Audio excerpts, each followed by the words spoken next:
everybody. This is Teamsters Talk. I'm TC. This is episode 8, Think Like a Shop Steward. Why is it important to think like a shop steward when we have them there to do their job for us? Well, first of all, a while back we've discussed our rights under law, which is called the Weingarten rights. And those rights are the right to representation as a union worker. So when we get in trouble or when we file a grievance or when we need something done in regards to the union and our job, then a shop steward is one form of that representation. Sometimes a business agent will step in, but more times than not, it is a shop steward, and they have been trained to do their job in the guidelines of the union. They have been trained to represent you and to do it well. They have also been trained to do certain things, either representing you in a meeting, if you had to be taken into a meeting, if you filed a grievance, filed a harassment, any of those things, then they have guidelines to follow, right? And so having shop stewards is beneficial to us, absolutely, because they can get the job done. But what if you're afraid? What if you're afraid that maybe, you know what, that's well and good, but what if they won't support me? Or what if they don't defend me right? Or what if they make me look worse than how I looked going into this? The fear factor is always a constant deterrent of standing up for your rights. And sometimes that fear factor is against your supervisors. You're afraid of retaliation. And we've discussed that on this show as well. The way to battle fear of supervisors in standing up for your rights is knowing your contract, plain and simple. Nobody expects you to learn the contract overnight, immediately, total recall. What would be good is to challenge yourself to learn a little bit more every day. 5 minutes a day, 15 minutes a day. Spend some time looking at a section. Mark that section and move on to the next one the next day. Learn a little bit more every day until you get so familiar with that contract. When you are standing up for your rights, then you're standing on something that's in black and white, and it's between us and them. So management can argue with you, but they can't argue with the book that you pull out and point it out. Look, it says it right here. Okay. So that helps remove that fear. But what if you're afraid when you do something about it? When you see that supervisor who shouldn't be working, and you decide to file a grievance on them, or when somebody has tried to retaliate for something you've done like that, and you want to file harassment. How about when you're being taken into a room because they think you're doing something wrong and maybe overstepping their bounds a bit, and you need support? What if you're afraid that you're not going to get supported like you should by that shop steward or that business agent? What can we do about that? What can we do to help remove that fear? Well, the thing we're attempting to do today is teach you to learn to think like a shop steward by receiving the same training they do. They receive training that tells them what deadlines they have. They do have deadlines, because if they drop the ball on filing a grievance for you, that grievance could go bye-bye. You're not seeing anything out of that. And then management is just laughing because they're not being enforced. So they have things like deadlines. They have certain methods that they're supposed to use in defending you and in listening to you, and even in regards to the relations with management. So what can we do to remove that fear factor? We can know what they know so that we can keep them accountable. Keep on top of them to a certain degree. Hey, I know that this has to be done by this. Have you done it yet? And I mean, it can get annoying, but at least if we know, at least if we know, then we know when we're taken advantage of, and we know when we're not. And and that helps immensely right there. But I want to say that regardless of what we learned today, that in no way, standing up for your rights, are you protected by the government like they are, because they are federally protected to represent you and to do it those certain ways. So knowing this is going to help you keep them accountable, but don't overstep your bounds. Don't challenge management in an unethical manner or be too bold or things like that. Knowing your rights will get you very far. And knowing your rights with shop stewards will get you very far.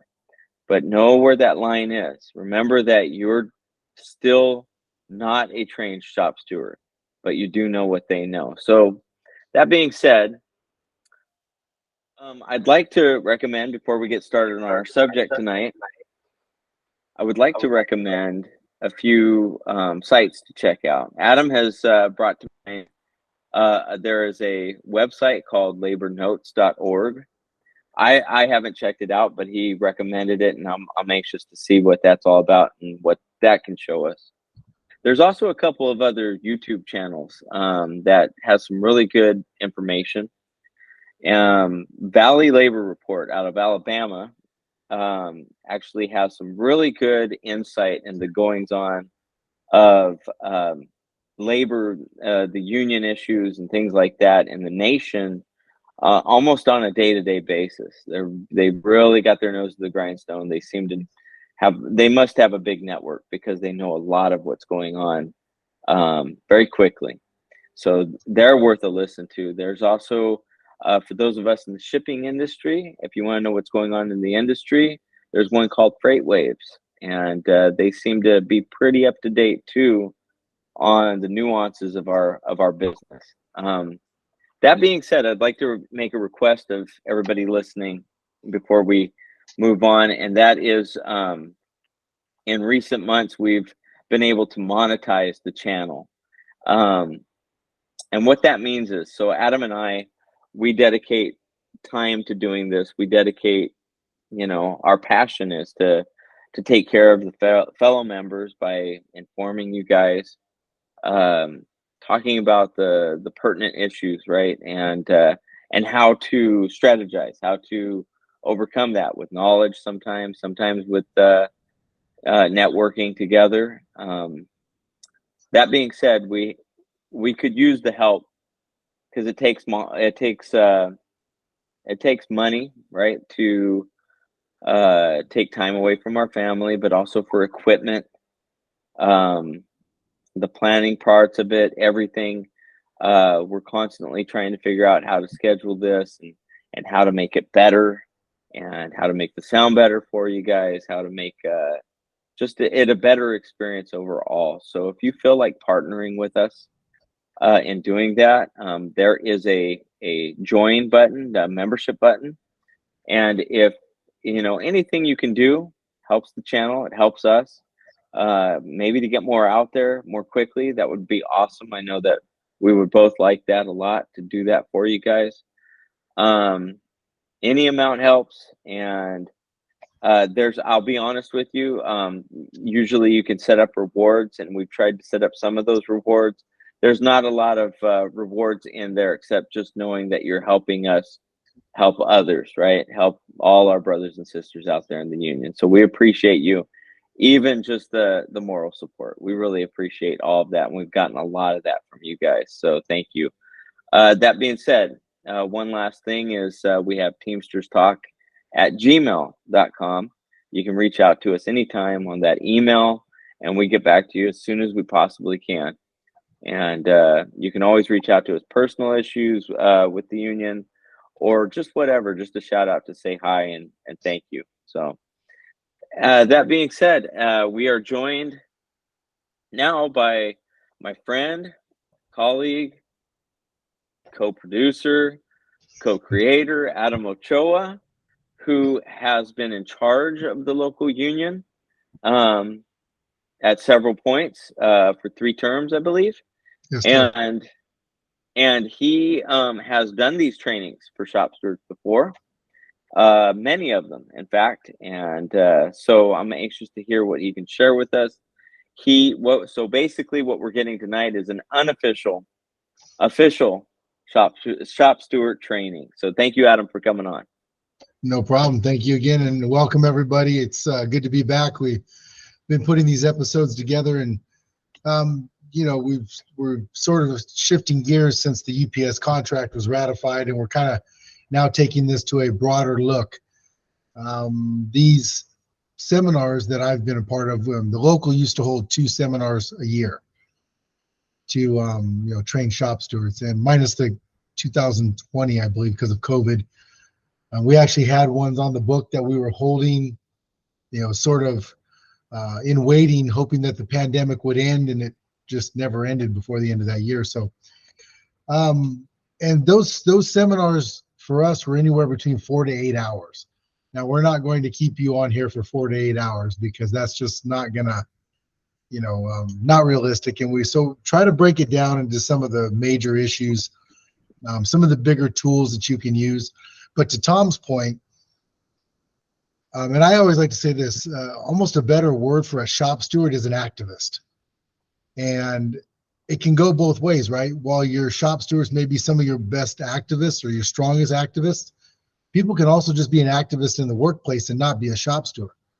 In fact, when I was a shop steward for 14 years before I was a union official, and some of my best assets were some of my coworkers who were just really active. Right? They didn't necessarily want to handle the filing of the grievances or having to sit in meetings with management. But when they saw something that was wrong, when they saw something that was a contract violation, they knew exactly what to do, right? Boom, they got out their phone or their pen and paper, and it was who, what, when, where, and why, all the details. And when they came to you, you in essence almost had a ready-made grievance. You just had to put it in a grievance sheet or format, maybe add a few article or section notations, and you were good to go. And those and really that's the heart and soul of the union. It's not the officers, it's not just the shop stewards, because that's really a small percentage of the membership. It's the overall members having a better knowledge base. And when your members have their knowledge base is higher, they're all looking out for each other, right? They're all looking out for the contract. That's really what a union is. So moving forward, but we'll touch on a few things. Now, Tom had mentioned the protections that are afforded to a shop steward, and there are protections under the National Labor Relations Act, that say, things that a steward can do. The biggest thing is that when a bargaining unit member is acting in the capacity of a steward and not representing themselves, they are equal with management. So they are no longer in that capacity, or they are no longer subordinate to that supervisor in that meeting. And that even goes as far as, they have the right to match what that supervisor is doing. And that includes even stuff like salty language. You're not required to just sit there and go, yes, sir, yes, ma'am. Hey, we're union members. And no union, I don't care if you're Teamsters or machinists, UAW, none of these unions were built on being passive, right? They were built on a certain level of militancy and not being afraid to stand up. And the NLRA, reflects that you can't represent somebody against management if you are afraid that, of retaliation. So you are their equal in those meetings as a shop steward. Now, to Tom's point, if you're a member, those aren't necessarily, all those rights aren't afforded to you, but the way you handle yourself, the way you document issues in the workplace, those are all skills that translate to anybody. So we'll start off with a little bit, and since our podcast is, we're based out of a Teamster local, we'll use some references. But if you go to the International Brotherhood of Teamsters website, they have a PDF, and it's sort of in a cartoon format, but it's really good, and it cites the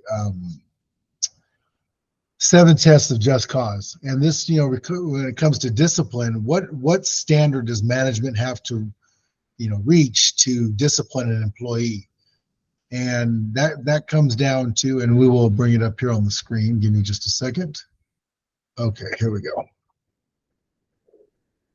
So if you see this, and it is just cause using the 7 tests. And I'll kind of skip through some of the opening header there. And it's sort of got this little cartoon here, but and it shows this guy with his union contract, and it kind of goes down, and it's basically saying it's a contractual weapon in discipline and discharge cases. Is usually a requirement that the boss must have just cause. But what is just cause? Simply put, it means the employer must have a reason. He or she must have cause for imposing discipline. And the reason must be fair, i.e. just. So number one is, was the employee adequately, warned of the consequences of his conduct? So you can't just walk up to you and say you're doing something wrong, right? There has to be an address to that you're doing wrong, and if it continues to happen, here's the repercussions. That in itself right there, supervisors love to claim that there's a rule for something that no one's ever heard of, right? But they simply just decided that they don't like what someone's doing, and they're going to make up a rule. And if you do that again, you're fired. It's like, okay, well, since when is that, right? Second is, was the employer's rule and order reasonably related to an efficient and safe operations?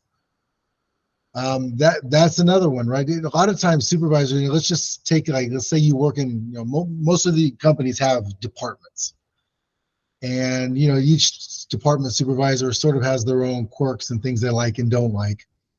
They will tend to start making these supposed rules, and that's got to be communicated. And then in a union environment, and a lot of times that has to be approved by the union, because that is a unilateral change in working conditions, subject to mandatory bargaining.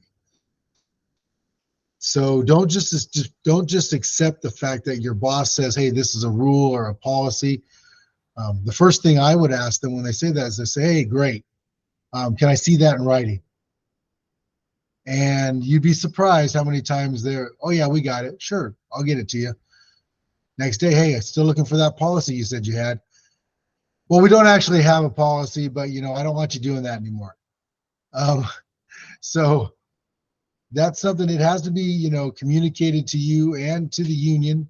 The employers do have certain rights, but they don't just assume because they say they have the right to do something that they do, because it's not always so. When we look back here, did management investigate before administering the discipline? This is another one where you'll see, well, someone will do something and immediately they're, sent home or terminated or suspended. That, especially if it's without pay, right? Now, there might be a certain circumstance where they send you home on a paid leave for a day or two because they fear that there's a safety issue, something of that nature. But to take you off roll or issue discipline before there's an investigation, that's just completely, it's unacceptable. And that investigation should be thorough. It shouldn't just be, oh, I asked one person and he said Tom did it. They should be able to prove, and this comes up in the grievance meetings that happen in these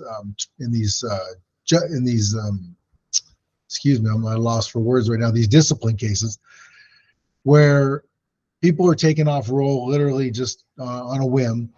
And later on, after the union files a grievance and they sit down and discuss it with management, it comes to find out that the things that they did in their investigation happened for several days after the issue. So in theory, you shouldn't have been taken off roll or removed from the workplace because the investigation hadn't been done yet. There's a very valid argument in most cases to say, and this is even if you're potentially guilty of the issue, that the time that they were conducting that investigation, there could be a claim for pay because they took you off before they conducted it. You know, like I said, if they can cite safety with proof of that, then there might be an issue there. But, you know, it gives an example here in the language. It says, example, the boss fires a worker for stealing and then demands evidence from the union that the worker isn't guilty. That, believe it or not, happens more than you would think. And if your business agent's on his or her, you know, game, that's something they're going to pick up to and say, hey, wait a minute, we have nothing to say. Tell us what you found. And then, you know, of course, you're only going to answer to what they found. You're not going to sit there and sort of puke out information that they haven't even asked for. That would be damaging to the member. So, was the investigation fair and objective? Example, if the incident happened, did the employer interview everyone present or only management people who were present? If the employer refuses to interview non-management workers, then the investigation may not be fair. That is more the norm than you probably imagine. And for those of you that have been through discipline, how many times have they actually interviewed your coworkers? Mm. You know, it's almost never happens, right? And to be honest, if a coworker is interviewed, it's usually, you know, because that person's the one who led management to you for whatever reason. You know, and lack of a better word, you know, people are known as bootlickers. But because, you know, as union members, we don't turn each other in for things. Obviously, there's some things that could, you know, be an exception to that. Someone causing harm to another member or things like that. That's not anything that we would be promoting. But, you know, someone made a mistake at work and one of their coworkers is the first one to tell management they did it. That's going to be, you know, let management do that. Let them seek out the information. No one's telling you to lie for anybody, but, you know, it is their job to perform that investigation. So let that happen. Number 5, did the investigation produce substantial evidence or proof of guilt? How many times do you know, or you've seen, or yourself been subject to discipline based on hearsay? You know, a lot of times that discipline is simply done to make a point. Management knows it's not going to stick, but the fact that you were, you know, taken off roll or sent home for the day, obviously everybody in the workforce knows about it, right? That word travels like wildfire. The next day they come back and, okay, yeah, we shouldn't have sent him home, and they pay you the couple hours that you missed. But now it puts fear in people that, God, if you don't do anything or don't stand up because, you know, he almost got fired, when really you were never in threat of being fired, but they wanted to make a point. You always want to make sure that if you're a shop steward or even a member, you know, did the investigation produce substantial evidence of proof or guilt? No, and that is a very good case, depending on your contract, for harassment. And you shouldn't back off going, well, at least nothing happened to me. I'll just let it go. Because if you're not filing a grievance for harassment or a labor charge with the NLRB for harassment, or whatever the mechanism is in your contract for dealing with those type of issues, this is going to become the norm more often than not, that they will just sort of, you know, off the cuff, discipline people for nothing. They go, oops, we're sorry. But it still creates an environment of fear. Were the rules and orders and penalties applied even-handedly and without discrimination? I think even-handedly is probably the best part of that, meaning, you know, management is notorious for handing out discipline when it's convenient, right? I'll use UPS as an example. During peak season, which is, you know, the time around Christmas, they need everybody hands on deck. And they, you know, it's kind of like, you know, the discipline is very lenient, if any, sometimes. Then after Christmas, when the volume drops and they have a bunch of extra people, now they're going to crack down on the rules. It's like, hey, if it's a rule, it's a rule, right? And whether you like somebody, don't like somebody, they're your favorite employee, they're your least favorite employee, the application of those rules has to be evenly applied. Discrimination it's a very big topic, but if you feel that it's being done to you specifically because of who you are, whether that's race, creed, sexual orientation, whatever. That's something that should be communicated to your business agent or union representative. And don't back off of that if that's how you feel. Sometimes, because that's such a big topic and a lot of work sometimes to investigate, people are talked out of it, right? And oh, come on, it's not really discrimination. Well, what's discrimination to one person may not be to another. And if you feel that's how you've been treated, you should follow through with that. And you should expect your union to at least file a grievance and let you have your day at least an opening meeting and even a panel to make your case, right? Because there's other people in that process that might agree with you because they have similar, circumstances or similar points of view, so they can see where you're coming from. So it doesn't mean that it's always the case, but don't be talked out of that. It's not. It's let the process work for you. Present your case, present your facts and the things that have happened. And if that's what it is, then hey, that management person needs to be held accountable for that. Number 7, was the penalty reasonably related to the seriousness of the offense and the past record?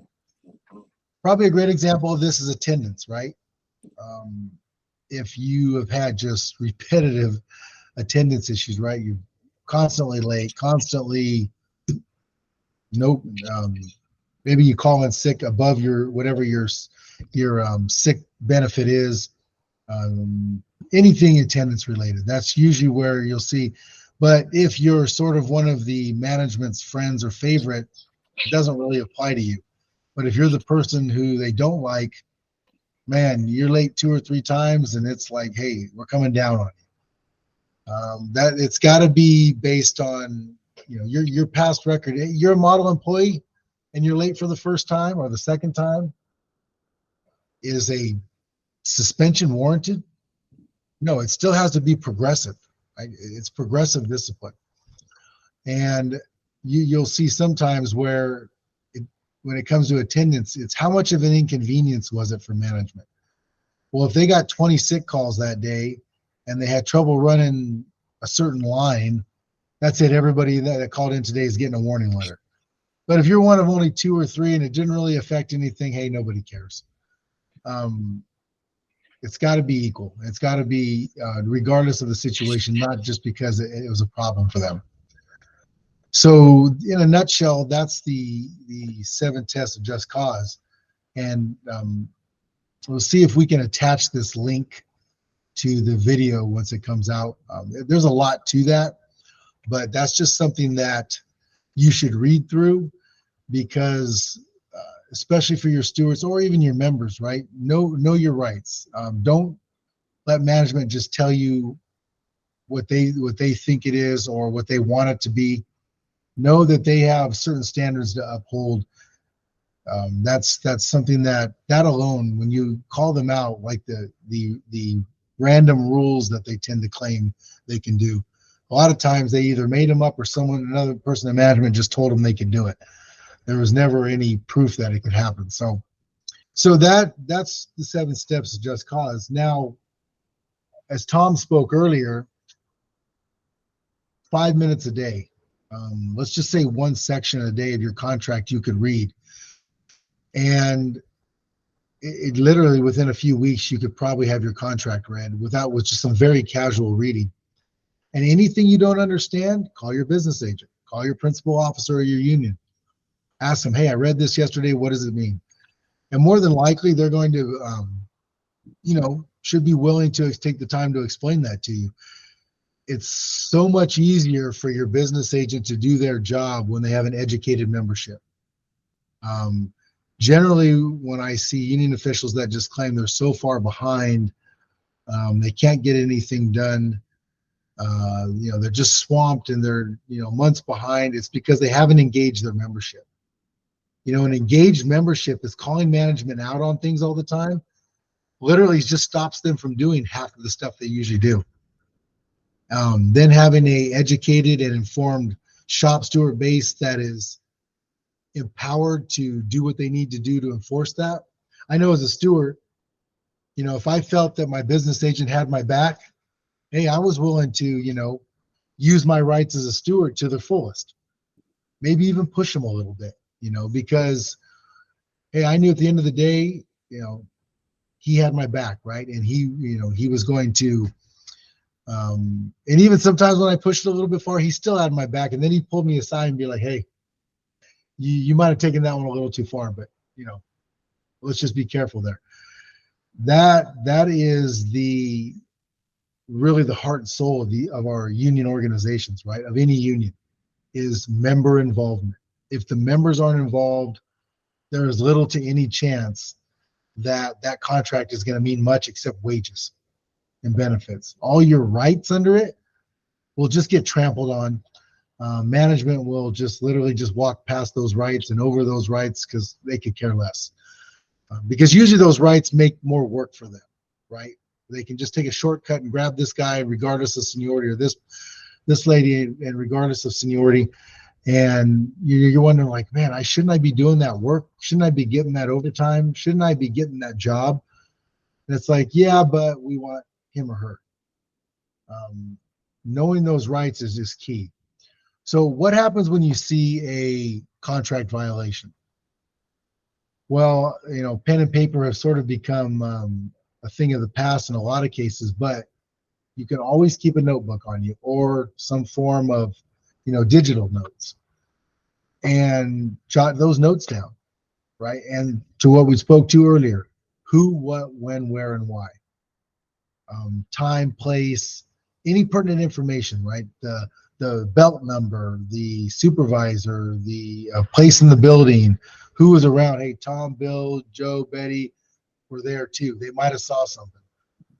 That is going to make your case so much stronger. Usually that will get the case resolved one way or another in the first step. Management, unless they've got some serious cameras, they're going to have to guess. Well, no, so-and-so said they didn't do that. Okay, well, who else saw it? On nobody. So you just make sure you can never have too much information on a contract violation. Another thing, when a supervisor comes up to talk to you and you say, hey, remember, could this lead to discipline? A lot of times they'll say no, but say, wait a minute, you're giving me a rule and telling me I've done something wrong. That down the road, you're going to reference that if I do it again. So yes, this is discipline. And then if they say, well, I'm not getting you a shop steward, I always used to just say, get out my notepad and say, okay, well, go ahead. I'm going to take notes. Well, go ahead. Tell me what you're going to tell me. The fact that you're going to take notes or notes on your phone, you'd be amazed at how quick that conversation stops. Because now they're like, wait a minute. Because what management fails to realize sometimes is having the shop steward there as a witness can also benefit them, right? But so many of them think, wait, they're asking for a steward. Now there's going to be someone there. Well, if you don't want to witness to this conversation, I'm already suspect, right? I mean, whether it's, whoever, right? Sometimes the steward's not available and another rank and file member will be pulled in as a witness. That's something. So if they don't want to let you take notes, that's just a red flag. And that's an old trick that a labor lawyer taught me, which was, okay, fine, go ahead. What were you going to say? Go ahead. And I mean, the conversation 9 times out of 10 stops right there. You end up getting the formal conversation you want with the shop steward, maybe even a second manager, and that's fine.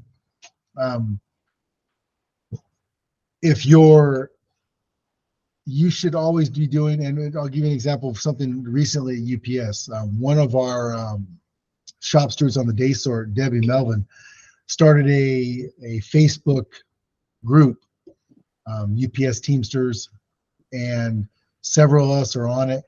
And she's constantly sharing information like changes in the start schedule.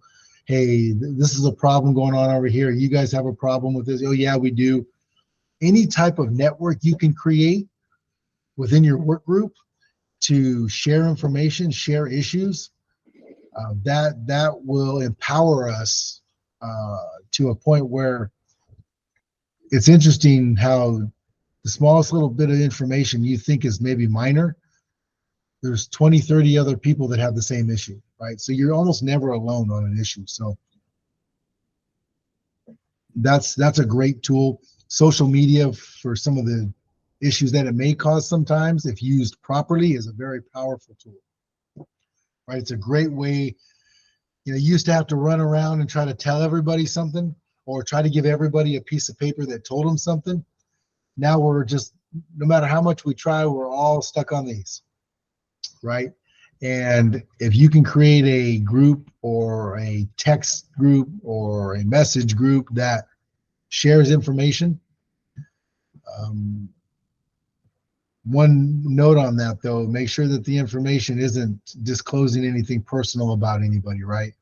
Because don't think that management doesn't see those groups too, right? Someone generally is going to show them that. So just be careful what you put on there. Just make sure you keep it to the issue. Issue contract violations, and if they see that, great, maybe they'll get a clue and stop.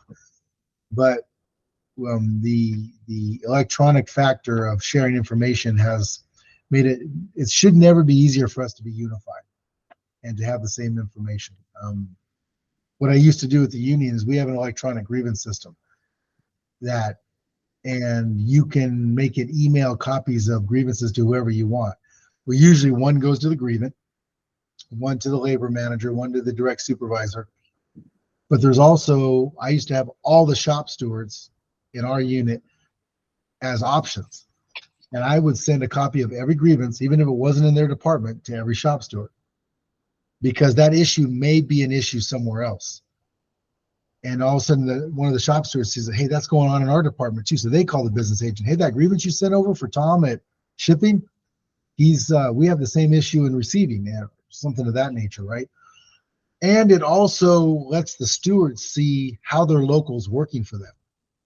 So to that point, shop stewards, when you guys talk, whether it's from different operations, different departments, share as much of what's going on in your department as you can, because that gets you more unified. A good friend of mine from Local 315 in Martinez, Nick Berry, when he was a rank and file member, he's a business agent now. He used to do contract meetings, and it would be like a get together at someone's house. And one of our brothers who now is in Visalia, Mike Rios, was part of those meetings. And they literally would just have contract meetings, get together, order a pizza, get some coffee, whatever, and they would go over sections in the contract. Most of us, have a group of coworkers that we kind of hang out with, that we go eat after work or we hang out with on the weekends. Hey, once a month, have that contract meeting. Make it kind of a party and pull a section of the contract.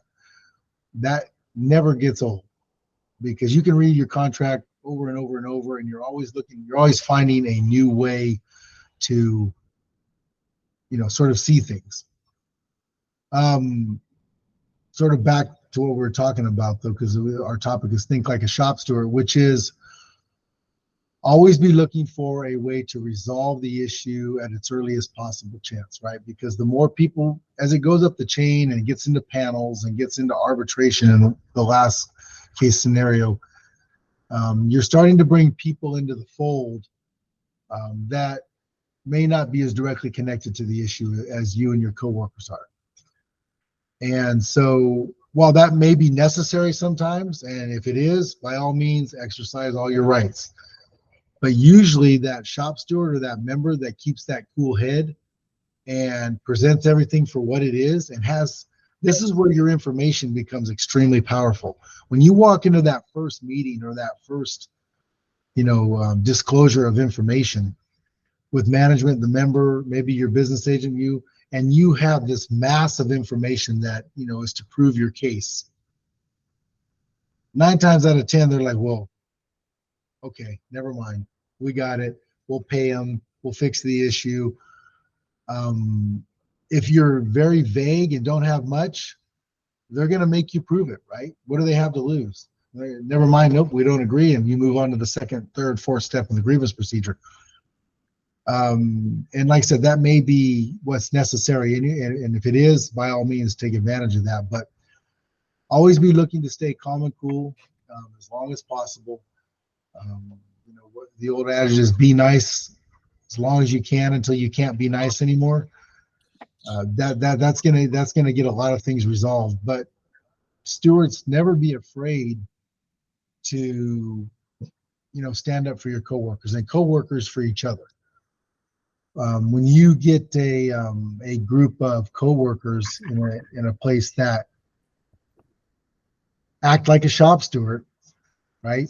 That's really good stuff. So, Tom, did you have any questions before we move forward? Anything like that? No, actually, I'm not sure if you're getting to it or not. So I'll ask you now. What are the timelines or deadlines that shop stewards have to pay attention to? So depending on your contract, right, and they're all a little different. When you look under grievance procedure, it should have timelines, and usually there's an opening timeline of 5, 10, 45 days from the occurrence of the violation. You have a chance to file a grievance. That, and I think Tom might have spoke to this earlier, but that's going to make or break your case. If it says you got 10 days to file a grievance from the violation, you got 10 days. And if it's the 11th day, 9 times out of 10, management's going to say, hey, sorry, especially if it cost them money, right? Now, one note to that would be a payroll shortage, right? There's state and federal laws to extended timelines. Hey, sorry, you didn't realize for 11 days that we didn't pay you right. They still owe you that money. So that's, while it is a grievance, they're very generally reluctant to try to call you on timeliness because, okay, then I'll just go to the state. And the state, especially in California here, Department of Wage and Hours is the last thing any employer wants to be part of. I've had company attorneys tell me, God, it's worse than the IRS, because they're very vigilant about collecting that money for the employee with penalties, with all kinds of stuff. So, but back to the subject, timelines. You've got to meet those timelines. So one of the first things you should read in your contract is the grievance procedure, because before you can enforce all the language, you need to know how to enforce it and when to enforce it. If you got 5 days and it just happened, you better get on your investigation, right? You better, and you should always try to get your investigation done as early as possible, because the information starts to get stale the longer it goes, right? And your witnesses start to forget things, and so getting on it as soon as possible is always best. But do not miss the timeline, and that goes for the business agents too, because in a lot of locals and a lot of contracts, the business agents are the only ones that can file grievances. For us at UPS, we have a grievance form we can fill out, date it, give a copy to our manager, send a copy to the union, and that initial turn-in is the date. Even with the union still got to put it in their system, the grievance is on record and timely. But make sure you know your timelines, because they literally can break your grievance. Some contracts speak to data knowledge, so it's 10 days from when you can prove that you actually knew about it. Maybe something happened on a Monday when you were on vacation. You were on vacation for 2 weeks, come back, you find out about it, you're past the 10 days, right? If 10 days is the number. Well, you can't be expected to know about something that you weren't there for. But when you got back, you can show, hey, as soon as I found out, I told you about it. Some contracts talk about data knowledge. If they don't, I would still make that argument for that grievance, right? Because in a worst case scenario, and that case goes to arbitration, and an arbitrator, I think is going to see that for what it is. No guarantees. Arbitrators sometimes can be different animals, but to say that, hey, there's no way I could have known about that till I got back, and when I got back I found out, that's something to do. So that's a great question, Tom. You could have the best case in the world, but you miss a timeline, and you could very well be just out of luck. So now let's take something like harassment. Maybe you're being harassed. You didn't say anything at first. 10, 12, 13 days pass, assuming you have a 10-day period timeline, and it happens again. If you want to reference that in your new grievance, right, to say, hey, it happened back then. I thought it would go away. Did it again. She did it again 13 days later. They're probably going to call some type of point of order for referencing the earlier one, but putting it on the record can't hurt. You may or may not be able to submit that, but it's worth a shot. Your timelines, and then another thing that tends to happen, and this is where you're holding your union accountable, is the contract says, hey, the union and the company will meet within so many days to hear this case. They should be meeting within that timeline, barring, someone being out on some type of sick leave. But the companies will love to try to stall the grievance process by not being available, right? Not, oh, sorry, too busy. And your business agent should be doing whatever the contract calls to stop that. They should be, hey, calling the case on. Maybe they got to file a labor charge because the company's not willing to meet it on a regular basis according to the contract, or just in general if you don't have a specific time. So don't allow the company or the union to drag your case out forever. Know your rights. I would encourage everyone to read the National Labor Relations Act. That speaks to the right of all workers, not just union workers. And it's a rather large document, but it's, you'd be surprised at some of the things that we have as working people, the rights we have under federal law. And that's a topic for, I think we talked before, that I think we almost need a whole show on the National Labor Relations Act. And maybe we call in on another guest. So, in fact, we alluded in the last episode that which actually will be our next episode, we will be bringing in a third partner. And just a little bit that we've talked, I think she's probably very adept at that. So that'll be good to know. And I think we're all going to learn a little something. So where we're back to, so you've got your 7 tests of just cause, you've got your timelines and the grievance procedure, good documentation, who, what, when, where, and why, and the National Labor Relations Act. All of those are some great places to start, and we will work on trying to get some links in the description of this video for that stuff. I will send those to Tom, and we'll see. I think we should be able to put those on. Yeah, I can put links in the description, and that'll include the YouTube channel podcast that Tom referenced, the website for labor notes. There's so much information. Kind of taking a different step, just because I always like to talk about things that are going on right now, and I'm sure all of you have seen the United Auto Workers are still on strike, but to their credit, they are winning every day. They're continuing to get the big 3 automakers to agree to things that they said they would never agree to. And I mean, historic things that they lost, that they always say, once you lose it, you never get it back. Well, they're getting it back. And they're exposing corporate America for some of the fraud that they are, right? They're claiming that, early on in the negotiations, they were saying that, if we agree to everything that the UAW is asking for, we'll be out of business. Now they're agreeing to some of that stuff, a lot of it, in fact. And the strategic way that they're striking them by doing individual facilities, in my opinion, it's brilliant. It's brilliant because you don't endure the entire membership to the financial hardship of strike. And then you can pivot and rotate, to different areas and take that stress off of this one and add this one. Credit to the UAW and Sean Fain. I mean, they have put together a plan, and it's obviously a well-made plan, that is doing things that I think a lot of people thought wasn't even possible, maybe even people in their own organization. So the labor movement has, in my opinion, is starting to come full circle back to its roots, which is a militant, um, not afraid to step up to wrongdoing, to stand up for working people. I think over the time, maybe unions have become a little too business friendly.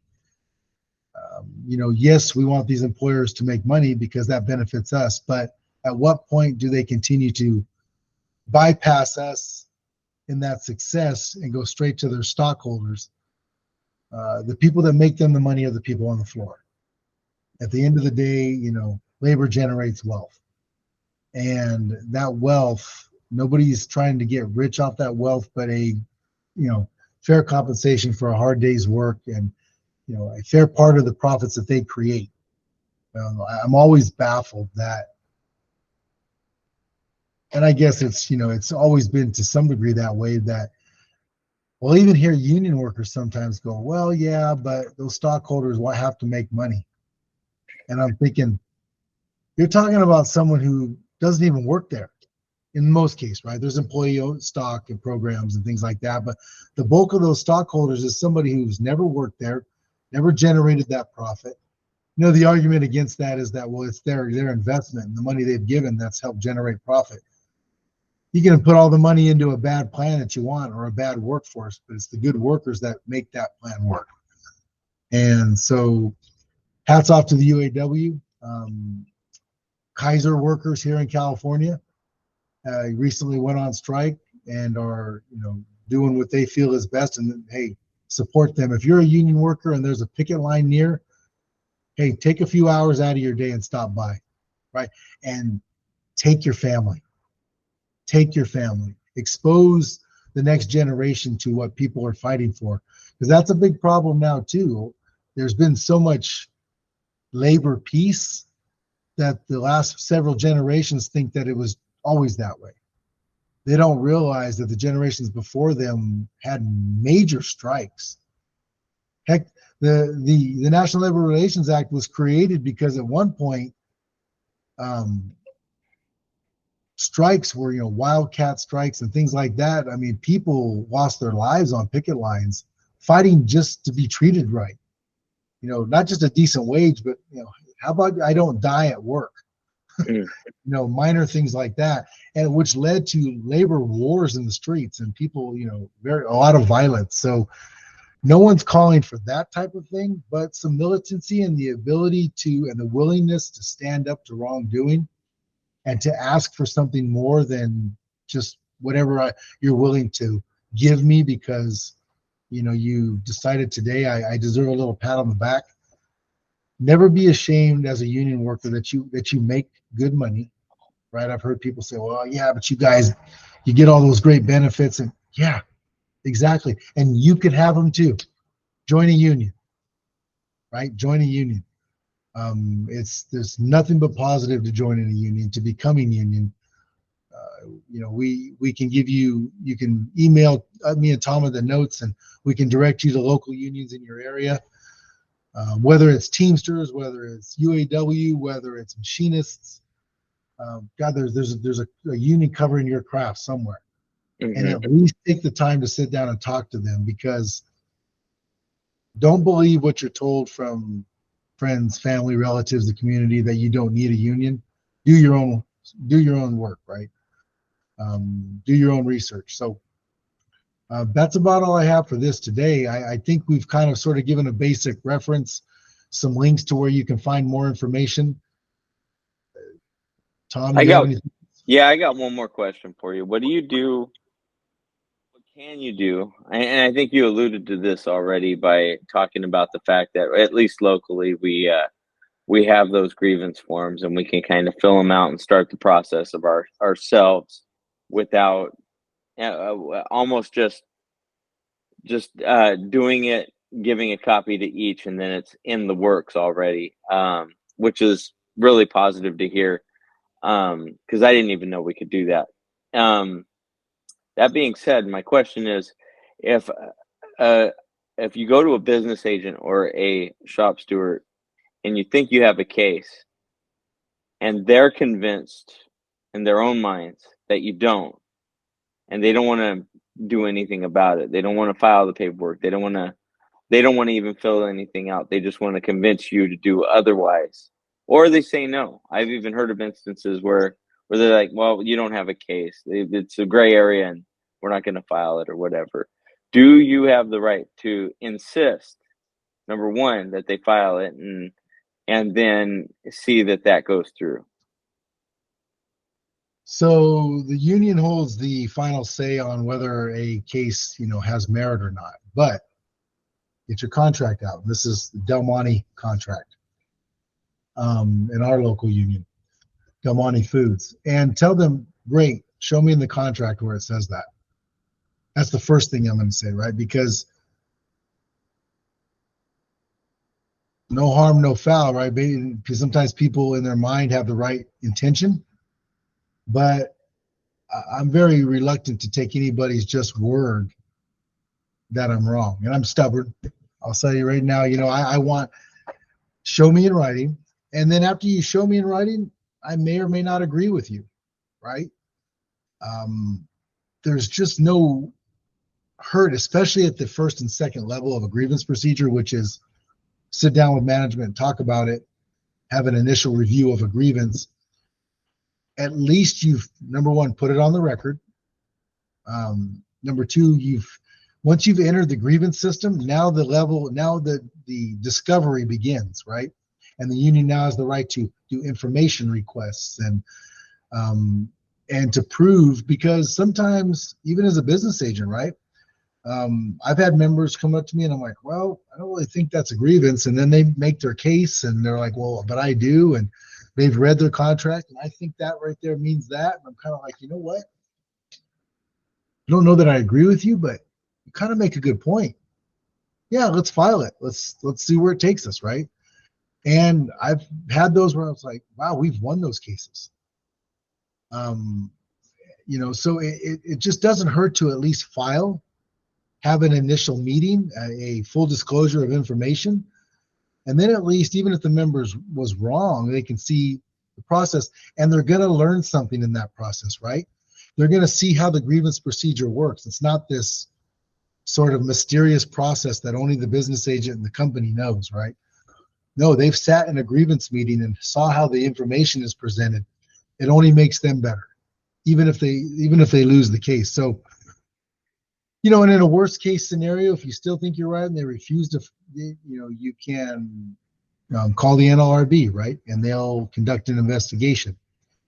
And that's sort of a last stop effort, right? I'm not a big fan of that being right off the bat, right? You try to get into the grievance procedure. You try to handle it in-house with the parties that know the operation, know the contract. But if you're adamant that, you think you have a case and you're just not being heard, you're being ignored, I mean, the NLRB has a process for that.